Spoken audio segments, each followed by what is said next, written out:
Hello, everyone. My name is Stephanie Griffin, and I'm the Executive Director of ACMP, which is Associated Chamber Music Players. For those of you who don't know us, we are a service organization for chamber music for pleasure. We have a network of over 3,000 adult amateur members who use our services to find each other for chamber music sessions and parties. And we also run the world's only grants program for adult amateur chamber music.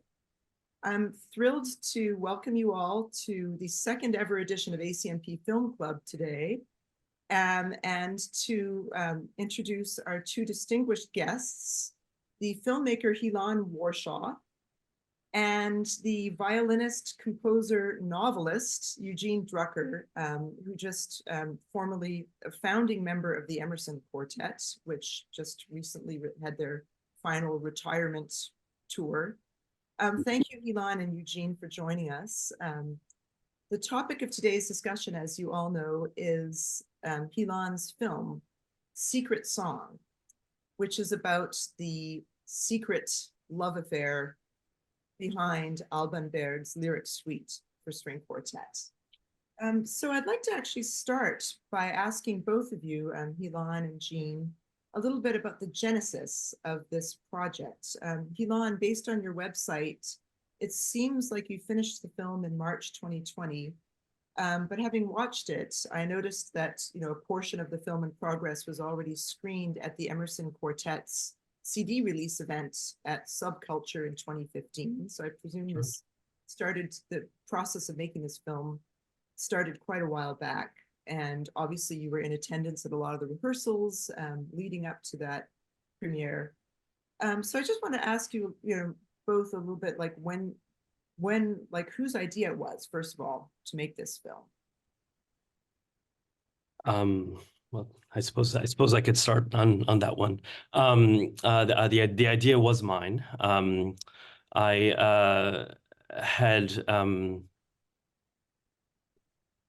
I've made a lot of films at this point that are sort of around the world of music and composition, but I've never yet set out to make a film about music. What really grabs me and what really charges me, with the initiative required to actually make the film is a story, and a great story. And so it was shortly after I'd made another film about Wagner and his cohort of Jewish assistants, which is another fascinating story, and troubling one.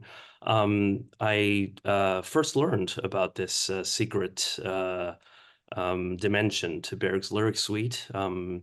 I had been producing a series of videos for Carnegie Hall about music written in Vienna for a festival that they were doing, and one of them was the lyric suite. And so in working on that short video for them, that's when I first became aware of this, and I instantly thought, well, this really should be a film. I mean, it has all the components of something that really I think could really literally shed light on something that's that could be compelling and that is perhaps not so well known. And I reached out to Gene. It was a total cold call. I looked, I'd been a huge admirer of the Emerson Quartet and had actually edited some media for them for Carnegie Hall as well, but there was no personal acquaintance. And he answered right away, and I sort of mentioned what I had in mind. As for the soprano part, the first person I thought of was Renée Fleming, who I had worked with already on something, and so I was able, through her manager, to reach her, and so then, that was the beginning of something very exciting. The timeline of the film is an interesting question. Every film has its own path to getting made. This film took a few years. It took longer than I thought it would, for several reasons. There was a commissioning executive at the network that had commissioned my previous film, who was quite interested in this one as well. And I was speaking about it with him, but he very sadly passed away. And then, several other things just sort of got in the way. And in the meantime, I was able to produce sections, which, as you mentioned, were presented at an event, which became a sort of a pilot for the rest of the film. And maybe fittingly, since this whole film is really sort of a very meta kind of film, I filmed that event, that the film was shown at, the film portion was shown at, and that is also part of the finished film. I think in the end, the fact that it took a little longer was turned out to be a benefit, because I think my thinking about how to structure the film evolved over time, and I think the time was put to good use. But it took a little while to put together. So Hilan, it was you who actually put Renée Fleming and the Emerson Quartet together for. Well, that requires some clarification. We had already performed with Ms. Fleming in 2011 and 2013. Our first contact with her was for an 80th birthday celebration of Joan Harris, whom we knew from Aspen, and Renée knew her from Aspen and also from Chicago, where she was very active in both places, really, as a philanthropist, especially related to music. So there was a hall in Aspen that she and her husband, Irving Harris, had enabled to be built. And similarly, there was a hall in Chicago. I think it was also called Harris Hall. And there was an 80th birthday celebration for her there in March 2011. So that's when we first collaborated with Renée Fleming. And then she invited us to appear on one of her Perspectives series concerts at Carnegie Hall in 2013. And I had various planning sessions with her in the fall of 2012 to figure out the repertoire that we were going to perform. And when Hilan approached me, if I remember the sequence of events correctly, it was quite fortunate that the lyric suite was going to be once again in our repertoire the following season, and that we were planning to record it with Ms. Fleming. So all of those pieces fell together into a very good pattern that facilitated the film. The perfect synchronicity, it sounds like. Yeah. Yes. It was good chamber music. Yes, definitely. So speaking of good chamber music, how much did you collaborate with one another on coming up with the concept and the structure of this film and deciding on its contents? By you, I mean the collective you, I mean Hilan with the Emerson Quartet and Renée. So like maybe Gene, you could represent musicians in your answer to this question. I think that the structure of the film was really Hilan's call. We were very glad to be part of this project. I think the presence of Renée Fleming was certainly an incentive, and the fact that we had the recording of the lyric suite and some other vocal music in which we collaborated with Ms. Fleming, there was a feeling that each component was good for the other component. You know, the fact that there was a film being made would help us with the promotion of our CD and sort of contribute to the aura of that CD and vice versa, I think. So I wouldn't say that we were exactly like putty in Hilan's hands. You know, we had some input into how we wanted to do things. We invited him to film us in I think at least 3 of our homes, if not all 4 of our homes. You filmed rehearsals, and you also filmed an interview with me at your apartment, or your mom's apartment, as I recall, in the city. And that was closer to the end of the process, at least as it involved us. If I recall correctly, that was in the summer of 2016 that I sat with you and answered whatever questions you put to me. But I knew that Hilan was a very sensitive musical filmmaker, And I had complete confidence that if we gave him enough material, which he would combine with all sorts of other material, that he was going to come up with something good. Which indeed he did.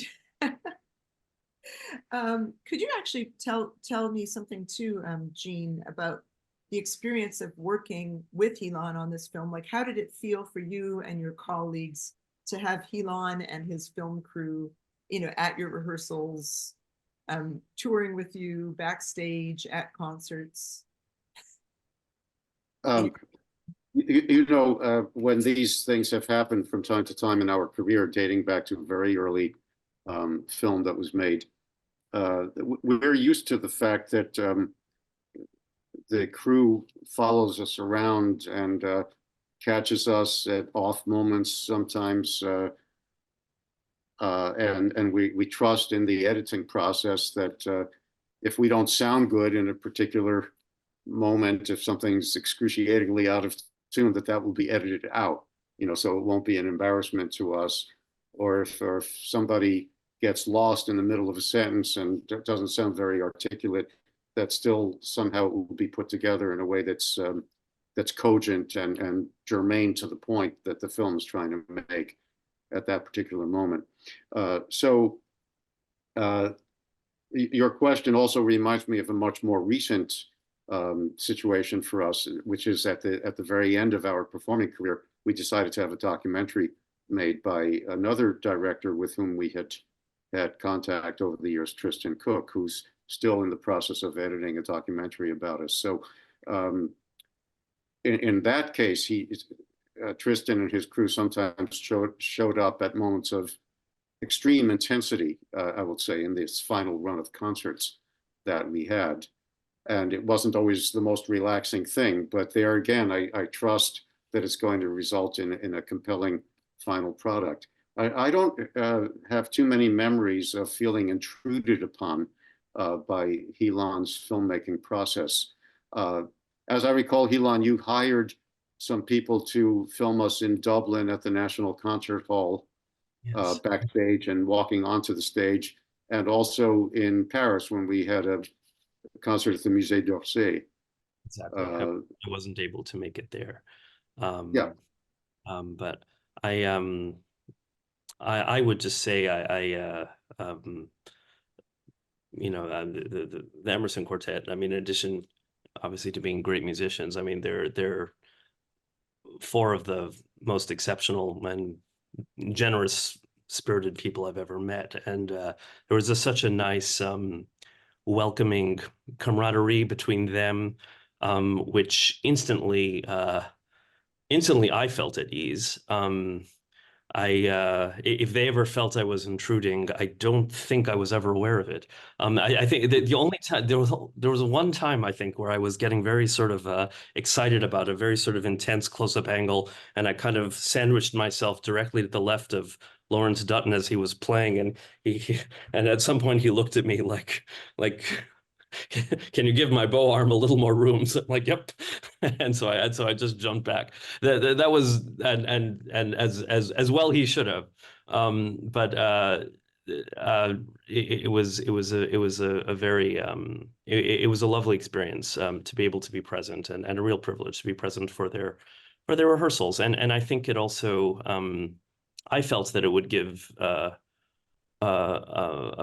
potentially important strands to the film, because the main story, the meat of this drama is a very intense one. I mean, the conflicts and the denouement of them are very heightened and very sort of expressionist, and I think it helps, I believe, the experience of watching the film to discover all this through the eyes of you know, essentially a group of wonderful friends, you know, who happen to be great interpreters as well.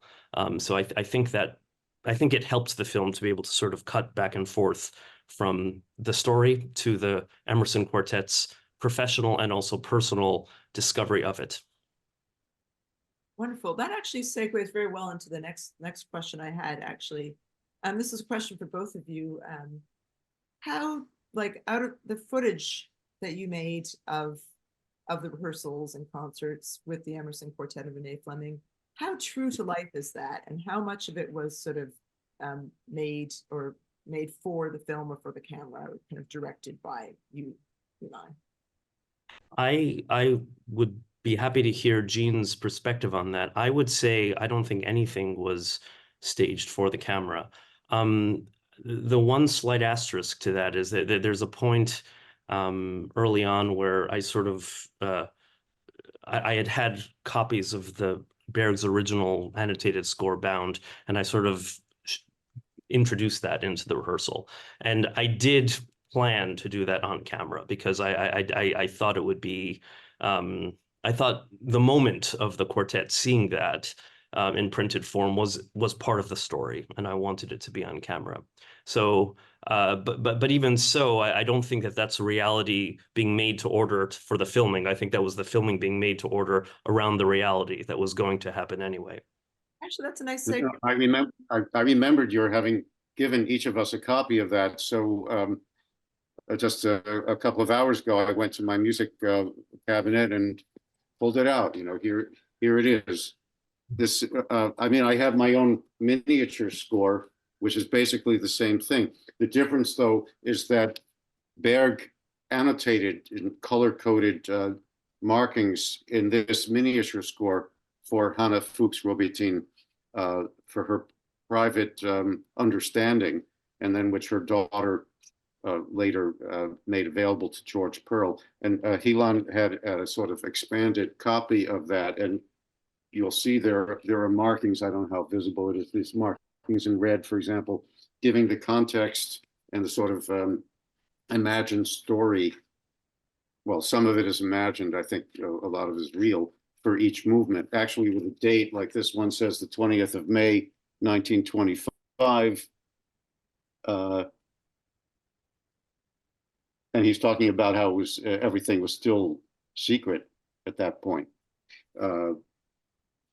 So this was truly a moment of discovery for us. We knew about this privately annotated score, and then lo and behold, Hilan came and gave us a very legible copy of the score. So we, of course, were intrigued, and it gave us a more concrete feeling for this story that was lurking behind the composition of this quartet. How readily available is that annotated score? It can be seen with a bit of digging in facsimile on the Austrian National Library's website in the music manuscript section. To the best of my knowledge, there is no published edition, that, something in a format that consumers might readily acquire, which, frankly,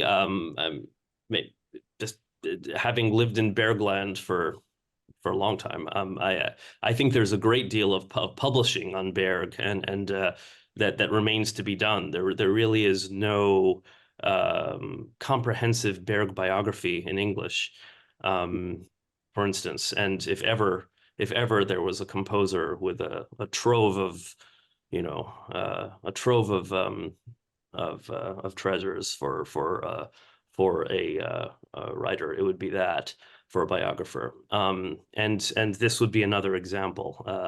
I think there would be room if the will and the resources existed in any quarter to really bring out some very useful Berg publications.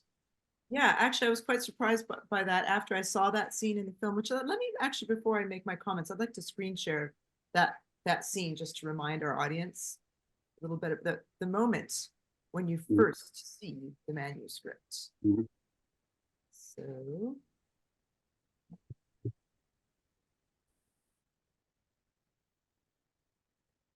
Yours, Herbert Fuchs-Robettin. Will I be granted the tranquility necessary to express in tones what I've experienced since those days in Prague, Bubenich? Perhaps a string quartet.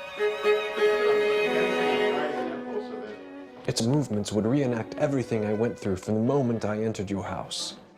In this annotated copy of the lyric suite, which my mother gave to me, Berg, in his own handwriting, marks everything that refers to my mother in red ink, everything that refers to my brother in blue ink, and everything that refers to me in green ink. By the way, Gene, There's this whole thing about I don't know light. if you've seen this, but this is the one that he annotated. Have you guys seen this? This is the score that he annotated for Hanna. Oh, that would be great to see. Oh, wow. Yeah.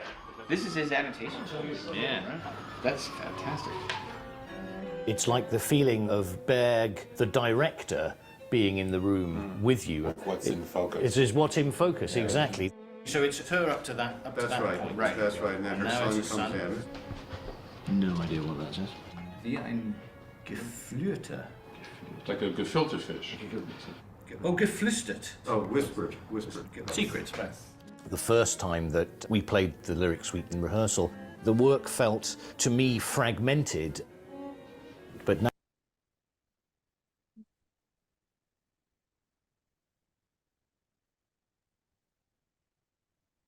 So that's the magic moment. And so now I know, so you actually surprised them with that, Hilan. You brought these copies. I am really quite surprised, since this research is from 1976 or 1977, that it hasn't been made available yet. So after seeing the film, I did a little scouring of the internet and was amazed not to be able to find it. Well, it's one thing to read about this in a program note, and it's another thing to really be faced viscerally with the degree of detail and the almost cinematic specificity with which Berg marks, exactly what, according to the score, he has in mind as a depiction for virtually every measure of this piece. Yeah, it's really amazing. So your surprise was genuine. That was that was my main point of this. You might have told me in advance that you were going to bring copies of the score. I vaguely remember that.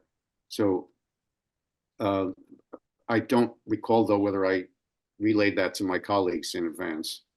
And even knowing that I was going to see the score, actually to see this enlarged version of it, it really has an impact, I mean, it's similar to some of what we experienced years earlier when we were preparing our Beethoven cycle recording. We went to the archive in Bonn, Beethoven archive, and we were shown facsimiles of the manuscripts to actually see things in the composer's handwriting. In this case, it's a printed score. The notes are printed, but his annotations are very much handwritten and quite personal and autobiographical in a way that even Beethoven's handwriting doesn't reveal to us about Beethoven's life.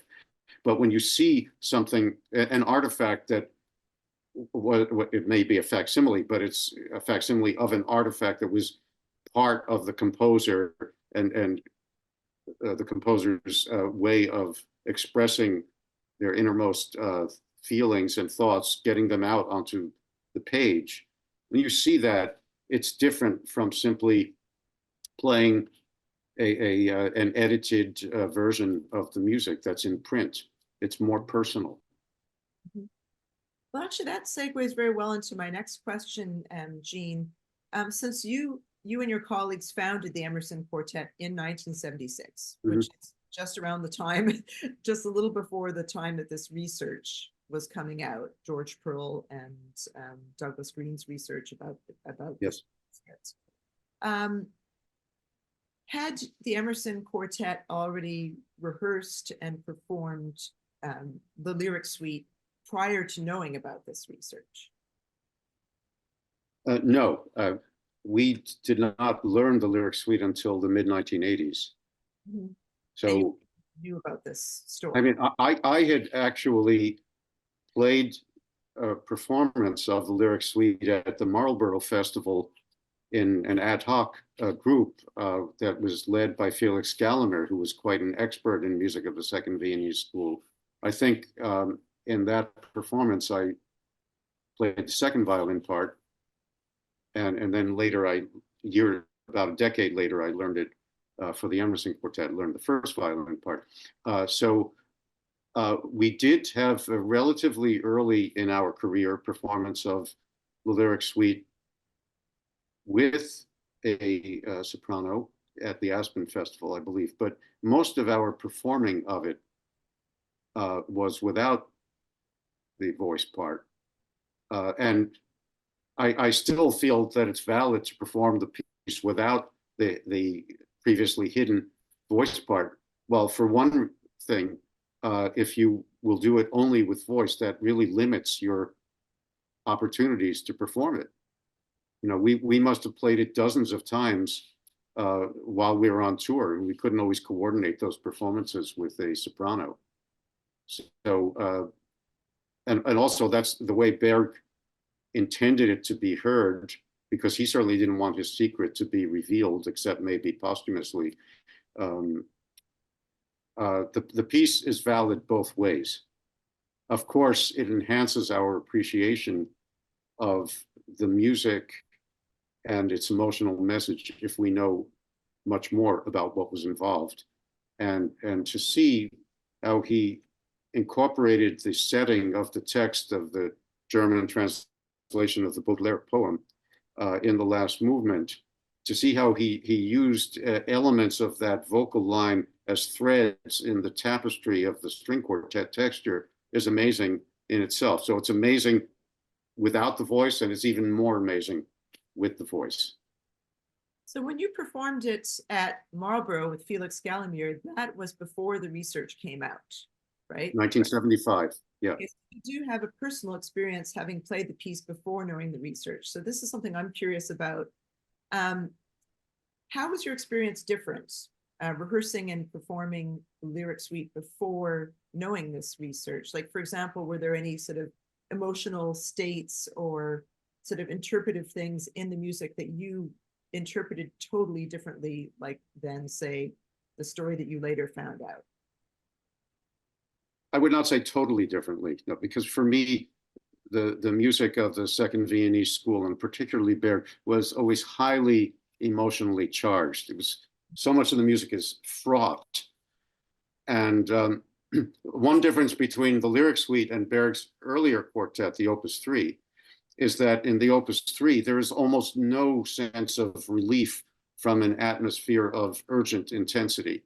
Whereas by the time Berg was more mature, artistically, if not always on a personal level, but he was, by the time he was more mature, the age of 40, he wrote the lyric suite. There is a perfect balance of elements. There's lightness and there's intensity. There's a sort of dance-like quality in that second movement where he's trying to musically portray Hanna's son Munzo and give it a sort of Czech flavor. And there's music that is deeply introspective, mournful, delirious in the fifth movement, intensely erotic. Maybe the erotic part I was not as completely aware of when I played it as a very young man in 1975. And even when we began to play it in the Emerson, as I say, most of the performances were without the voice, but we knew there was a story connected to it by then. Sure, it was a different experience to actually do it so seriously as we prepared it with Renée Fleming, with one of the greatest sopranos in the world, in which she brought the sensuality of her voice to it. I mean, it made me wish that Berg had included the soprano, even in an imaginary way, in more than just the sixth movement. You know, it would have been great if the voice had been there for all the slow movements, for example, but that didn't happen. It informed us, it informed our interpretation or my feeling about the piece emotionally, but it didn't change my basic view of the piece, which is that it's one of the towering masterworks of the 20th century, and that it's music of a highly emotional nature in a way that's quite different from, let's say, another giant of the 20th century whose music I've always admired, and that's Bela Bartok. You know, his music is often deeply emotional, I mean, I can't listen to the Bartók Concerto for Orchestra without tears coming to my eyes at various moments in that piece. But, you know, I know there's no particular story associated with it except the story of Kusevitsky's offering him $1,000 to commission him to write a piece when he was penniless and struggling in New York. So there's an emotional aspect to that story, but that has to do with the circumstances of the composer's life, but not with a story that's being incorporated into the unfolding of the piece, as there is in this case. Yeah, you mentioned the music being like highly emotionally charged and you know, Yes. the intensity behind it. I was just curious, like I would not necessarily listening to the piece immediately connect that to a love story. Like there's many things that couldn't, like, did you think back then when you were playing it at Marlborough, did it ever even occur to you that any of this had, like, that the impetus behind this charged emotional state was love? Yes, well, the second movement is marked Andante Amoroso, you know, and the tempo markings reveal something about the emotional state, but it's sort of schematic if you don't know that there was an actual love affair going on there. And still, in my mind, at least until the time this film was made, I wasn't completely sure if the love affair had actually happened or if it was just sort of a wish fulfillment that was coming out in the composition of this piece. So I knew that in some respects it was about love, it was about delirium, because the fifth movement is marked Presto delirando. And I don't even know if that's a real word in Italian, the present participle. You know, there's no equivalent word in English. So, and appassionato, of course, the fourth movement is it Adagio appassionato? But of course, the word appassionato appears in so many works of music that not all of them necessarily have stories connected to them. So all I knew was that this was a piece that demanded an incredible amount of preparation, technical control. I mean, all of that collegno battuto stuff that you have to do in the third movement is on the frontiers of between the possible and the impossible. You know, so all the technical demands and then the emotional demands. So somehow you had to get to a point with it technically where you could then just immerse yourself in it emotionally and project that to an audience. So those were the challenges that I was mostly concerned with. I mean, in 1975, when I was doing it, it was under the tutelage of an expert in this kind of music. And I didn't have to take full responsibility for the interpretation. I just tried to play my part as well as I could and fit into the others. And then a decade later, when I was doing it with the Emerson, yeah, well, we were all responsible for that interpretation, and we wanted to move the audience. That's what it was about. Yes, and you succeeded beautifully. I would actually like to ask Hilan a little bit about some of the, well, first of all, I want to just say how much I appreciated the beauty of the film. The aesthetics of this film are really, you know, extraordinary.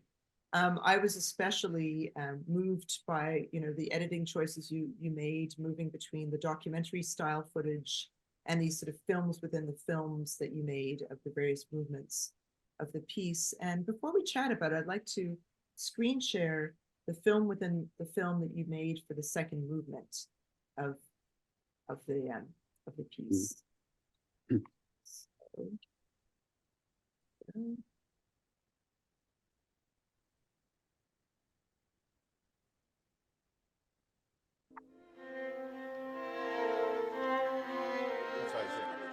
now everybody knows about this. There's nothing you could do. It does affect your interpretation because you can't stop thinking about the idea of this affair. Okay, where is that? We've like uncovered this kind of mess. I think the reason And knowing the story also makes it sexy in a way. It captures the imagination.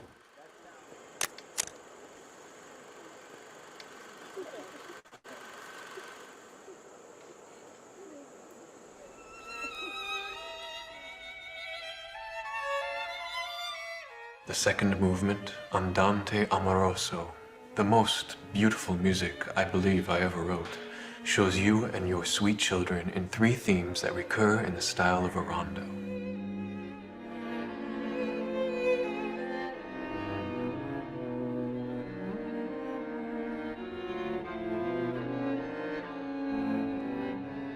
You.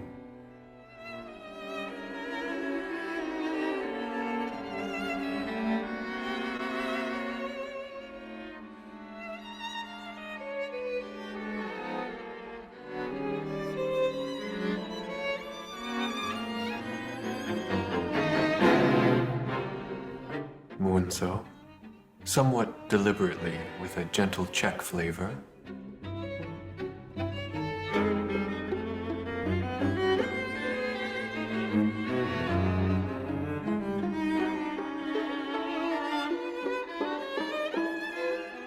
The younger child, Dorothea, her nickname was Dodo.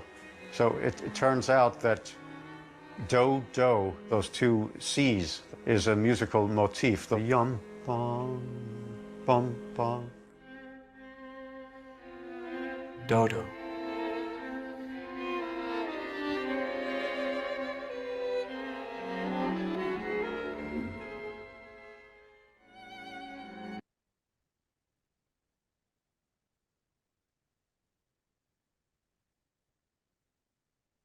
Wow, so beautiful, Hilan. So some of the things that I love about the way you did that scene was, you know, some of the sound elements, like the sound of the old camera snapping the still photos, and the way that you just had the sound, the other sound from the film die other than the reverb of those notes from the music. And the way you use those films to segue from one thing to the other, and also the way that you vignetted the films that you made, the black and white films that you made of the actors reenacting the scenes against either a blank background or, in this case, against the score. And I also thought it was very, very beautiful, the choice you made to mirror the colors in the score. So the red color for HF, and you know, and having her character always in red, and blue for Munzo, and green for Dodo. So I just want to like ask you, like, what gave you those ideas? How did you come up with this idea of having this kind of technique in this film? First of all, thank you. I'm glad you liked it. You know, I think a lot about film as a medium and its extreme youth among art forms. I mean, we're talking here relative to other arts about something that still has any number of possibilities unexplored as a medium. And one thing that I've always been very fascinated by is the idea of doing the opposite of something you're taught in film school, which is trying to make the frame cohere as much as possible, and instead actually fragment the frame and find ways of using the real estate. Maybe because I'm a New Yorker, I care a lot about using real estate to the extent possible. And really just finding ways to do what Sergei Eisenstein would call vertical montage. So in other words, things within the frame are commenting on each other. And this score with the different colors was just such a perfect way to do that. It didn't seem to me that sections like this would be complete if we weren't replicating the color scheme that Berg actually gave, you know, and that excited me very much. Just being able to play with some of that. I feel like there was a larger question you asked that I'm not really addressing. No, that pretty much addresses my question. I was just wondering what made you think that, because I think it's also very effective. Like, you know, one might expect a film like this to be a pure documentary with so there's elements of this film that are, you know, your typical talking heads, the interviews with the members of the Emerson Quartet, specifically Gene, with all the musicologists that you brought on board with Renée Fleming, and then the real life sort of, scenes of rehearsing. But I thought that was a very imaginative way to move between the elements by creating. So it's almost like you're watching, as I said, like a film within a film, or, like the play within the play. Mhm. Yeah. Well, one reason I felt this should be a film specifically is that what film, the way, what Berg as a programmatic composer is providing us all of us, is really, I think, the equivalent, the psychological equivalent of cinema, of representational images. He's, as soon as with any piece of music, as soon as that the first movement of Beethoven's Pastoral Symphony involves a burbling brook and stepping into a landscape, on some level if you choose to focus on it, of course, you're going to be engaging your visual imagination. And so I thought that I definitely felt it was important to have the narrative film within the film. One thing that I wasn't quite sure of was at the beginning, I wasn't quite sure how much of this would be simply following the story of the lyric suite and how much it would really be a story about the story. At first, so that was one of these sort of editing decisions that were made after I filmed pretty much everything. And I opted to really have it be the latter. It's really a story about the story and about the storyteller. And also that maybe this story isn't quite everything that it appears to be. And I thought that was very clear. The more I sort of delved into this, an early title for this film was, I decided not to use it, was Seduction. And that would have referred to both Berg's seduction of Hanna and others, but also the work's seduction of us, and the extent to which even laying these breadcrumbs of this sexy story, that makes it not just a thorny work of 12-tone music, but something that, ooh, wow, did you know that? We're being seduced. And I think Berg was equally calculating in a certain way with how he parsed that out, because I have no doubt that he wanted this to be discovered.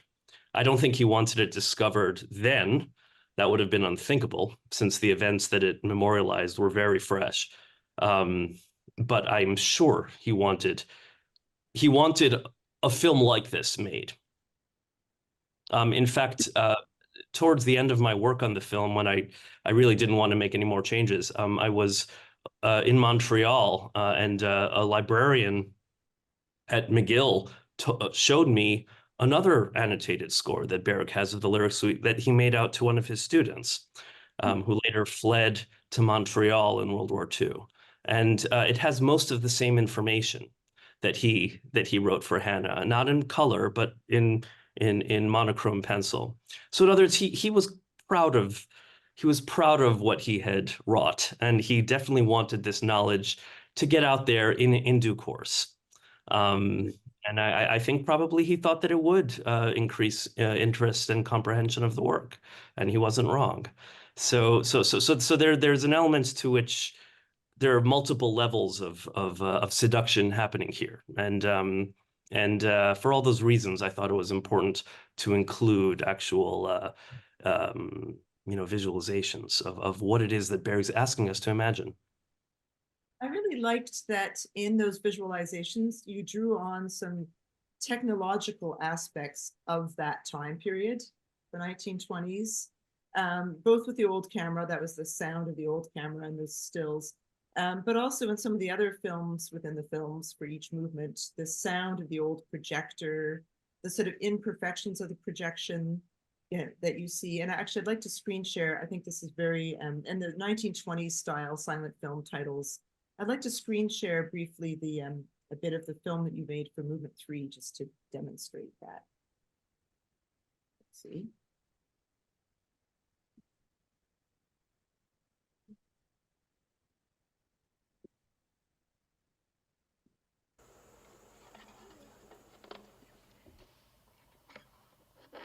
3. Mysterious Allegro, May 20, 1925. The whole movement is played with mutes on.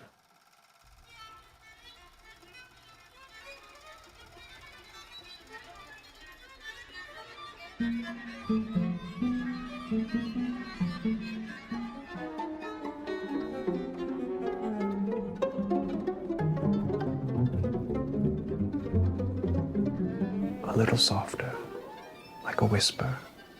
A, B, H, F. Berg embedded his initials and those of his lover in the musical motif A, B flat, B natural, F. In German musical notation, B natural equals H. Alban Berg, Hanna Fuchs. And therefore initials keep being twined around in these different permutations.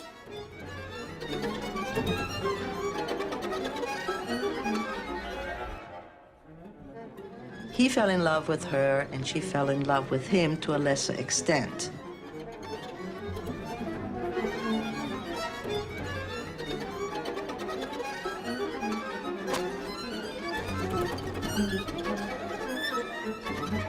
Ecstatic trio. You're suddenly bursting out. A, B, H, F, as loud as possible. Nothing but cool wine, it must be. Forget it. It can't happen. We're both married. It's an impossible affair.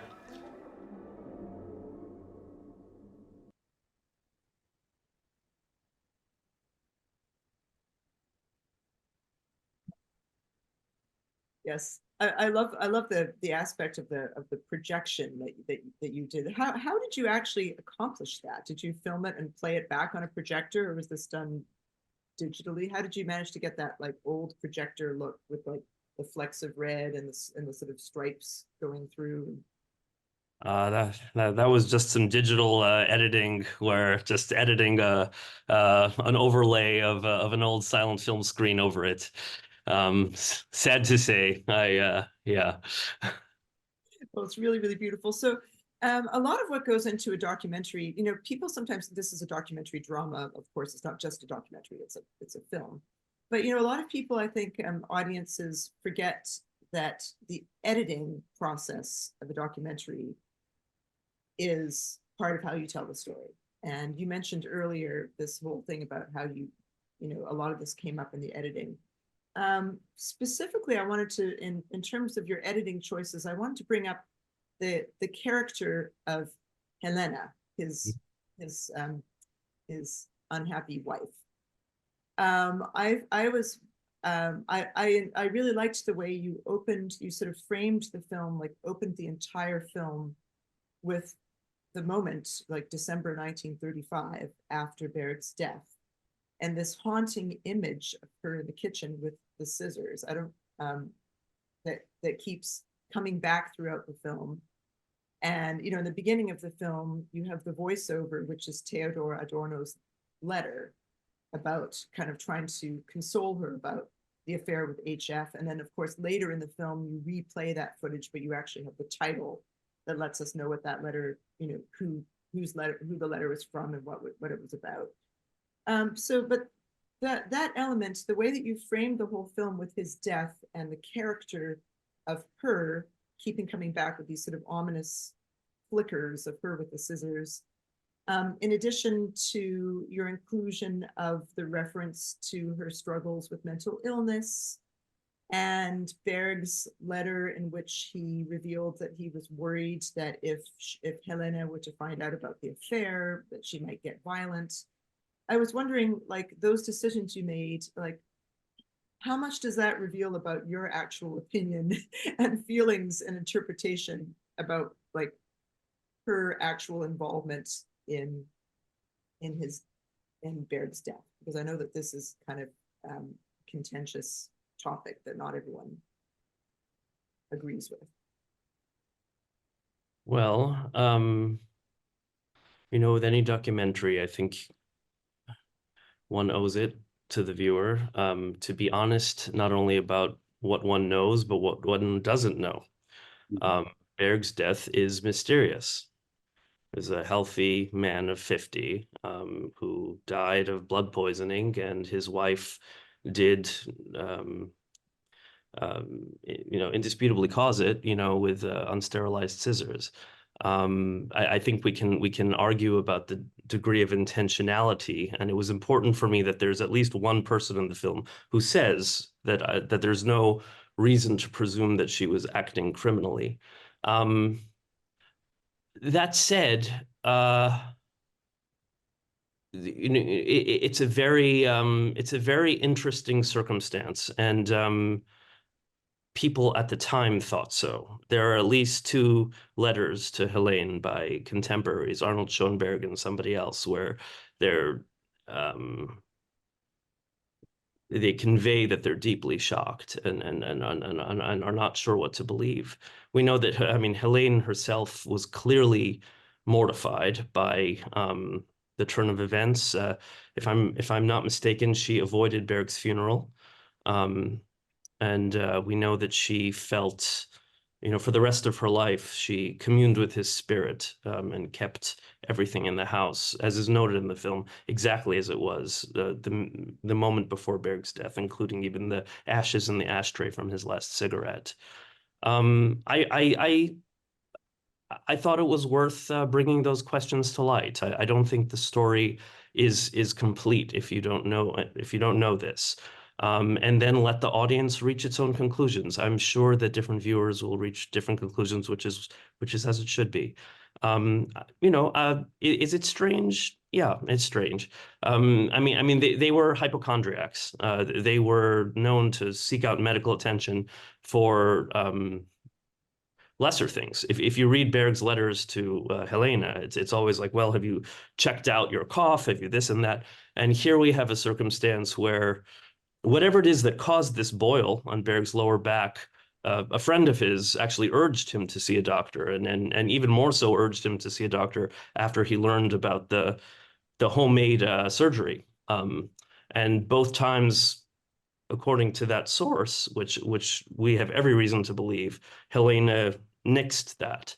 I don't think that means we need to say it's homicidal intent, but perhaps he just wanted, for whatever reason, that this just stay between them. But it is odd, and I thought it was an appropriate way to frame this, especially because Helene is a character who things happen to in the course of this story, and I liked the idea of giving her a bit of mystery and giving her a bit of agency. Because we really don't hear from her, even literally, we don't hear her voice until the final 10 minutes or so of the film. And just on a more superficial level, I thought as a structural device, it was a way to keep the audience guessing about what's going to happen next. And you're right, especially in a documentary. Editing is the storytelling. Editing is the writing, because you're not working from a screenplay typically, like in a narrative feature film where basically you're proceeding according to plan. Although it's always re-edited anyway to some extent. But the compositional aspect of a film is editing. The word compose literally means to put different things together, to put different things next to each other, to pose them together. And that if that's not what editing is, what montage is in a film, I don't know what is. So it did seem to me, and that was a decision that was made in the editing room. When I shot the shot of her in the kitchen, I just thought that would come in once in the film, but it seemed to me that would be a good way to keep the mystery going, the secret. Yeah, to start the film with mystery. So when I first started watching the film, I was like, why is this here? What is this about? And the fact that you included the Berg violin concerto, which we later learn in the film has the HF-AB. If you listen to the fourth movement of the lyric suite, the climax where arguably this scene of passion is nearing its culmination, and you have the open 4 strings, and then you hear the opening of the violin part to the violin concerto. it seems almost like the opening of The Godfather 2, where like, it starts at the end of Godfather 1, but slowed down. Like, remember that? Here's some more. I mean, it seems very clearly a sequel to the fourth movement, to the lyric suite, if you listen to it with that set of ears. Yeah, and the other thing I did not know until watching your film was also the connection with Lulu. The third and final act of which Helena was actively involved in repressing. So, that act was not released until after her death. She really, it seemed like she really relished her role as the steward of his manuscripts and his work, and after his passing. I actually wanted to ask you about your choice of filming the, final scene of Lulu with the actors that played Hanna and Herbert as Lulu and Jack the Ripper, and juxtaposing it with the narrative, with the letter, Helen's letter to Alma Mahler about HF. Well, the first time, if I remember correctly, that is seen at some length is a letter of George Pearl's is in the voiceover, where he's saying that he'd heard that Berg actually warned Hanna that his wife could get violent.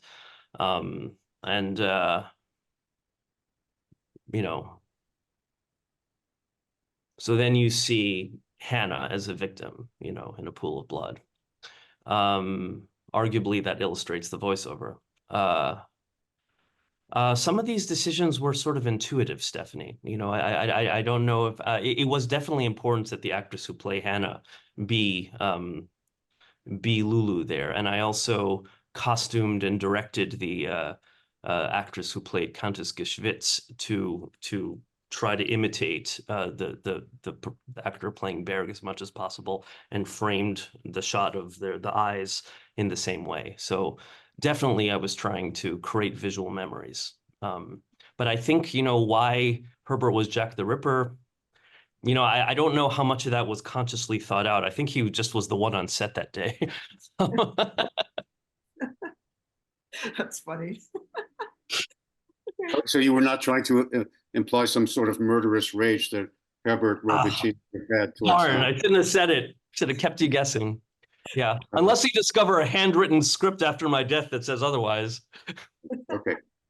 In 3 colors. I'll never tell. Well, I just wanted to bring to the forefront of this discussion something that we all understand, which is that Hilan turned a great work of music into the soundtrack for part of this documentary, for the dramatization of it. So that may have been Berg's implicit intention in composing the lyric suite. He may also have wanted to just have the piece exist as an expression of his feelings, and as a manifestation of his supremely confident compositional technique. And I'm speaking of technique in the highest sense of the word, of enabling one to express one's innermost feelings, but also maybe from my point of view as a violinist, somebody who always looked up to Berg as the composer of as a composer of Wozzeck and Lulu, and some of these iconic works of chamber music that I had grown up with. This is a canonic work that exists in its own right. And I mean absolutely no criticism of Hilan when I say that he also found a dual use for it. He turned it into the soundtrack for the dramatization within this documentary. And that was brilliant, I thought, because I think you made it clear to us during the preparation of the film, and then it's clear at certain moments in the film that Berg was a great cinephile. He was so enthusiastic about the still relatively nascent art form of film. And I think that's part of the reason that you presented the film in black and white, because the films Berg saw would have been in black and white and would have been silent films. And maybe some of them had primitive soundtracks. Others had soundtracks that were provided by a pianist or a group of musicians playing at the moment that the film is being projected. But taking this great, what is it, half hour, 35-minute work of art and making it not the background, but the soundtrack and yet the foreground of this film was a unique use of music, I think. I agree. Yes, Hilan, I will say what you mentioned, Gene, was that Berg loved film. We know that he went a lot. He wrote to Adorno.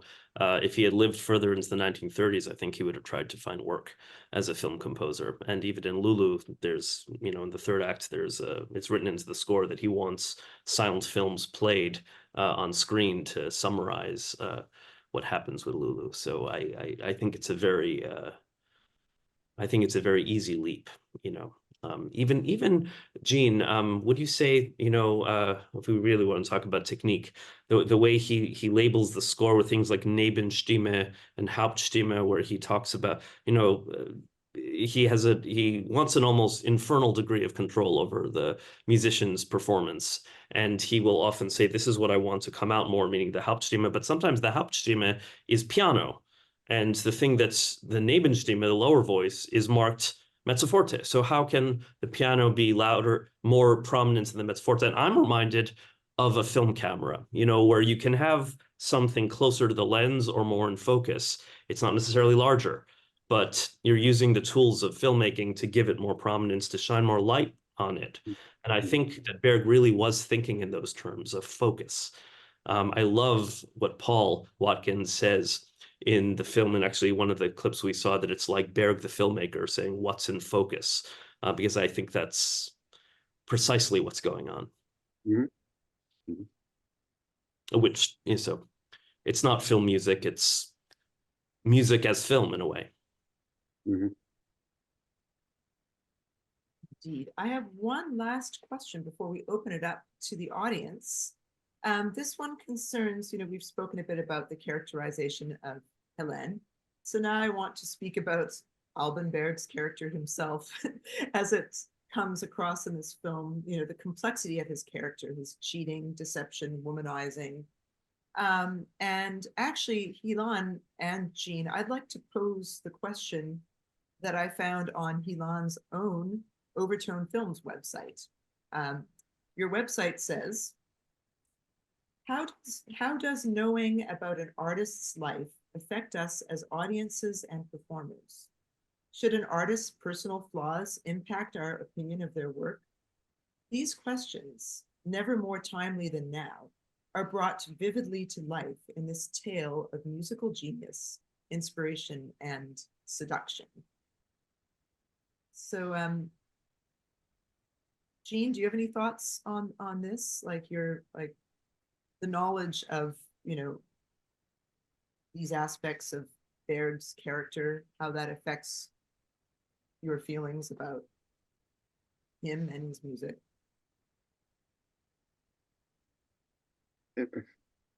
Having interpreted great music for most of my life, I don't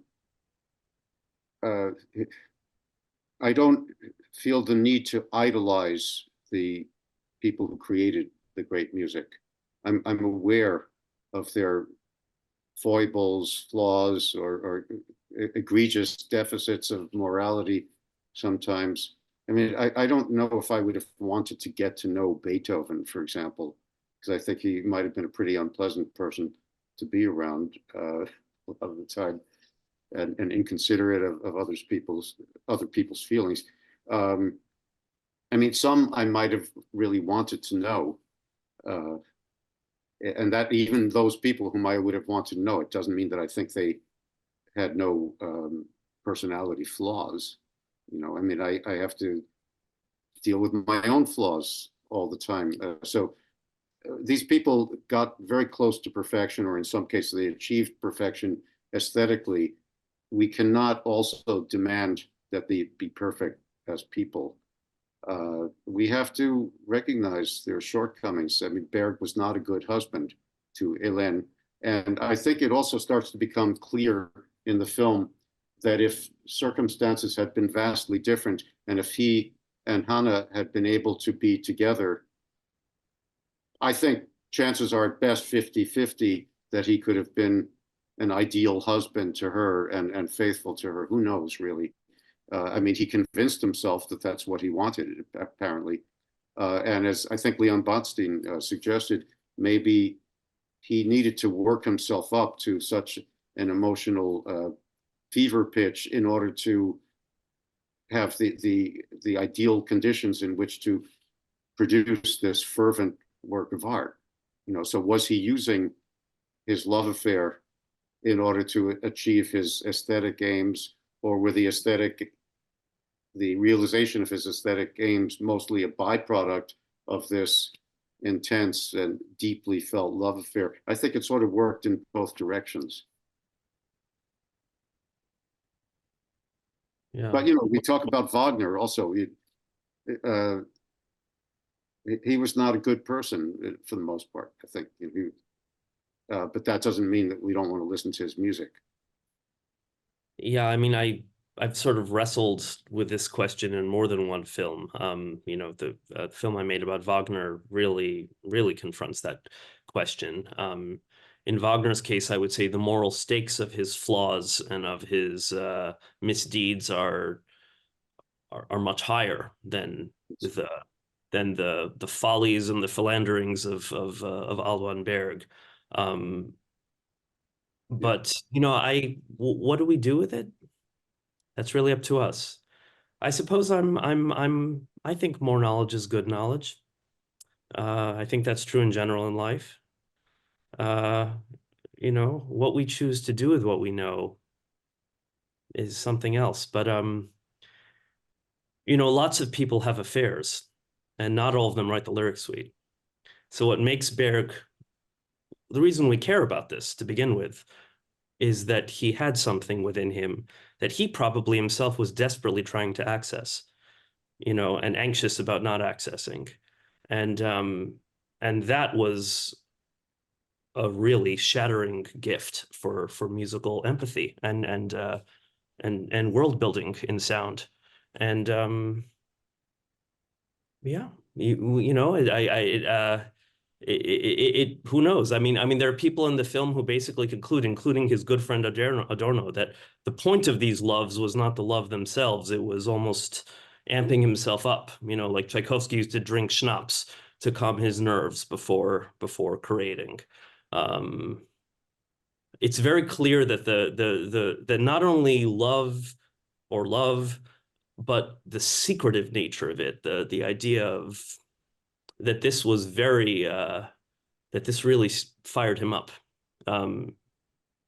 He was a man who delighted in secrets. You know, he delighted in they didn't all have to do with love affairs. You know, I mean, Wozzeck had a triumphant world premiere, and he didn't reveal until much later that he had actually composed most scenes of Wozzeck according to strict musical forms that the audience was never supposed to know about, whether it's a fugue or whether there's literally no reason for him to have done this. But I think he really loved the gamesmanship of you know, what lies beneath. There's something very Viennese about this. You know, I mean, all this Sigmund Freud is in the ether somewhere. You know, the idea of the subconscious. You know, what's behind things, and I think that's very present in Berg, and probably was very present in his personality. Wonderful. With that, I would love to open it up if we have any questions from the floor. I do see one question from Nancy Sherman in the chat. Nancy, would you like to ask your question? Well, it wasn't so much a question as a comment, because I realized that his wife had the same first initial as his lover. And so I guess the question was, was there anything in the research of his words or in his music that would be a clue to a conflict within himself because of that? Ooh, well, if HF is like a tritone. It's the interval, which is then HB would be a trill, I guess, between a B natural and a B flat. And so now I have to go back and look for trills on B flat. I never heard. Also HF, the tritone in terms of music history, at least in the Baroque period, was considered the devil's interval. It was transgressive. So I don't know what Hilan's maiden name was. Nahovsky. Nahovsky. N. Oh. And so that was not really a musical syllable, but it may have just been coincidence that if there was Hanna and Hilan. And I think if we're looking just in terms of the musical symbology, I think that the HF would have been significant because it was the devil's interval. I mean, each of these tones in the 12-tone method didn't have so much significance until you started to pair it up with at least one other tone in order to, and those were called dyads, as I recall, in serial composition. You know, a B on its own wouldn't have that much meaning until you linked it with an F, or A on its own wouldn't have that much meaning until you linked it with a B flat. Now, on top of that, you have, or underlying that, you have the fact that these were the pairs of initials of these two lovers. There's also the number 23, which I think was one of their favorite numbers. And every movement of the suite is a multiple of the number, has a number of measures that is a multiple of the number 10 or 23. Those were their two favorite numbers. And I think also if you added up the number of letters in Berg's full name, it was not just Alban Berg, but there were a couple of middle names that added up to the number 23. And so there was an interest in numerology and maybe a belief in the potency of numbers that, you know, probably goes beyond what most of us normally think about in our approach to daily life. Numerology was very fashionable then. 10 was of importance because Hanna Fuchs, 10 letters. 23 was considered to be the fate number for all males, according to a then prevalent theory. And females' fate number was 28. And so 23 times 10 is, there are a lot of things where Berg will put in the annotated score 230 measures, 23 times 10. And you wonder why he's doing it. And that's why, because that's another way of them coming together, according to this. Right. Yeah. And then also for us as interpreters, we had to look at the fact that all of the metronome numbers, the indications for how fast to play, were also multiples of 10 and 23. So there are a few of these metronome indications that are basically impossible to play. The Allegro Misterioso, the third movement, I'm looking at it right now, it's a quarter equals 150. And we just had to decide how essential is it that we play at that exact number. Well, you know, we couldn't, or we chose not to, because I felt that was an overlay of a sort of numerological concept. Yeah, sure, you try to get close to the number. Some of the other numbers made a lot of sense, like in the Andante Amoroso, the tempo marking. I don't know how much significance to give this, but the tempo marking is 69 in part of that. Well, it's eighth note equals 100. Where do I saw 69 somewhere? Yes, in the tempo, the third tempo of the second movement, the Dodo section, you know, the section that's based on the initials of her daughter. So we tried to get as close as we could to these indications, but just like with some of the metronome indications for Beethoven quartets, you can't do it to the exclusion of the way you find to express the musical values involved, because ultimately metronome indications are just numbers. and maybe we don't consider numbers with quite the same reverence as some other people did in that period. Do we have any other questions? If anyone would like to raise their virtual hand, if you know how to, or just speak up. I don't see any more in the chat. Any other questions for Hilan or Jean?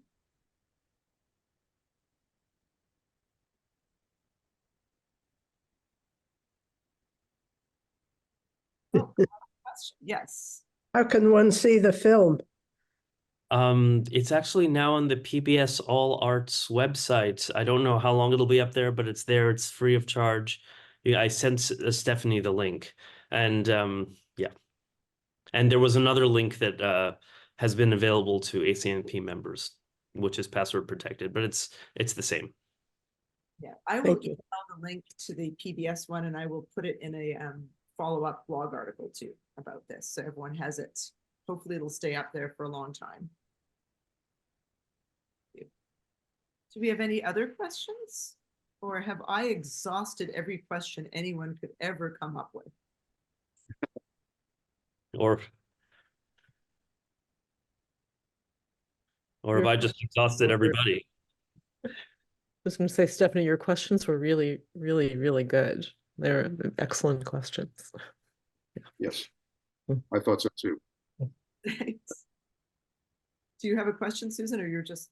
You know, I just wanted to ask Hilan, you have such an encyclopedic knowledge about the period, the musical aspects, as well as the filmmaking, and I just was curious about how you acquired all of that knowledge and your background and your interests, and just a little more about you. Well, I'm doing exactly what I want to be doing because I had a musical background. I was a violinist and also a conducting student growing up. But I didn't, for me, what music was most helpful with was giving me another tool to tell stories, because what I really have always loved most is writing and storytelling. And so I think to want to tell stories and to also, love music and delving into the knowledge and the background behind music, if one can have the chance to, film is a great way to do it because you can bring it all together. I think once I sort of would commit to a film project, I'm very passionate about reading everything that there is that I can get my hands on. I sometimes say I don't step into puddles, I step into oceans, and I definitely the more you can amass, I guess, from information is good. At a certain point, that becomes a challenge then, because you have to sort of parse it out and find what's actually most important and what an audience might find most important. But as you suggest, I think with any documentary, or any work written about a subject that's a real one, what is presented is always the tip of the iceberg to what's out there, and maybe what was possible to put in. Actually, also, Hilan, our ACMP audience may be interested in knowing your background as a musician as well. So that's part of what makes Hilan so qualified to make these insightful pieces about musical compositions. So Hilan, do you want to tell us a little bit about your musical exploits? Were they exploits? I'm not sure. Well, some of this was also discussed in the interview that you and I had. But yes, I was a violinist growing up. My sister, who is a fantastic composer, just a truly extraordinary musical creator, and also a pianist and thereminist. And she was very active as a composer from almost since ever, and including as a child. And so, you know, that was a very large part of certainly her childhood and really all of our lives. And there were also some opportunities where she and I collaborated, because there were opportunities to write sort of musical dramatic works where I would write a narration, a verse or a prose narration, and she would write music, and they would be sometimes I would narrate those in concert as well.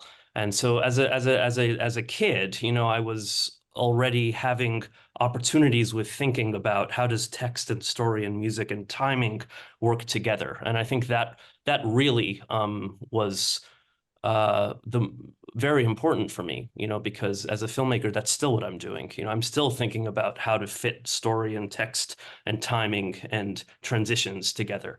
For me, film is an incredibly musical art form, even before you're talking about music, just talking about the visual rhythm of film, the way editing works, the way camera motion works. You're doing what a great composer does, which is you're setting up rhythmic expectation in the viewer, and you're either satisfying it or choosing to frustrate it, but hopefully for a reason. And so I think, you know, I don't think of myself as that I switched tracks when I went from studying conducting in conservatory and transferred to film school at NYU. I think I just took the same track a little further in the way that made sense to me. You know, it probably wouldn't make sense to a lot of other people, but that's what made sense to me. I feel in a way that I'm still making music in these films. Wow. And here we have Gene also, who in addition to having just completed 48 years of touring the world with a major quartet, also writes music and writes novels. So the two of you have a common love of literature and composing and music. So perfect collaboration. And may I mention that I once attended a class that Hilan was teaching at Barnard College about Shakespeare and film. And I found it very interesting. And I have recently proposed an interdisciplinary course at Stony Brook, where the Emerson Quartet is still in residence, with an English professor, a course on Shakespeare and music. I don't know whether the proposal will be accepted, but you know, there are so many musical metaphors in Shakespeare, so many ways you can approach this. And I bring it up because it's a sort of corollary to what Hilan was saying before, that there are the musical metaphors in a lot of the plays and some of the sonnets. And there are also instances of singing in the plays and other references to actual music that becomes part of the way the story is told in some scenes of Shakespeare plays. And then what my colleague in the English department wants to focus on also is the music of the verse itself. So, you know, we're using the idea of music in many senses of approaching the material. And similarly, the idea of storytelling. Well, if you think about it, almost any piece of music tells a story in its own way. You know, it's a span of time in which events unfold. So some of the events that occur in pieces from the classical period are just the key trajectory, the way the music modulates from the home key to what we call the dominant key, or to the relative major or minor. And then in the development section of the first movement of a lot of these works, there is the fragmentation of the material and recombination, and then the sense of having arrived back in the home key. Order is restored, so to speak, but the drama of the music is what happens in these events that unfold. And in my teaching, I try to make the students aware that we've got to project ourselves back sometimes 200 years and put ourselves in the mindset of the listeners of those days, of those years, when they had not yet heard music played by really large orchestras. They had not heard atonal music or music that was on the cusp of atonality. So every little thing that happened within a work, every key change, every deceptive cadence had real meaning and drama. So you have to somehow try to recreate that drama for the audiences of nowadays, even though our ears are somewhat jaded, relatively speaking, just the amount of noise we're subjected to in an urban environment. You know, this was not the case, I think, in a city of 200 years ago. So the idea of storytelling through music, through film, I think that's one of the subtexts of our meeting here today. Yes, indeed. And I want to thank you both. This was an absolutely fascinating and illuminating discussion.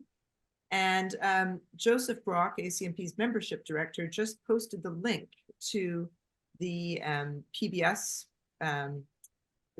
link on the All Arts channel where you can watch the film. And as I said, I'll follow up with that. So Jean and Hilan, thank you so much for being with us today. And congratulations on this wonderful collaborative effort you made on Secret Song. And I hope more people will see this film, and I look forward to seeing your next works, Hilan. So everyone should look up Overtone Films. That's Hilan's website, and check out updates for his next films. And also, I encourage you all to follow Eugene Drucker as well. Look at his website. Now that he has a little more free time, you can expect large-scale compositions and novels coming from his way. Wouldn't guarantee that. So thanks for being with us, and I hope you enjoy the rest of your weekend. Okay, thank you so much for your interest in your organizational talent, Stephanie. Oh, you're most welcome. Oh, someone's coming in. Okay, now I need to. So much, Stephanie. This has been a joy. Thank you. Take care. Goodbye, everyone.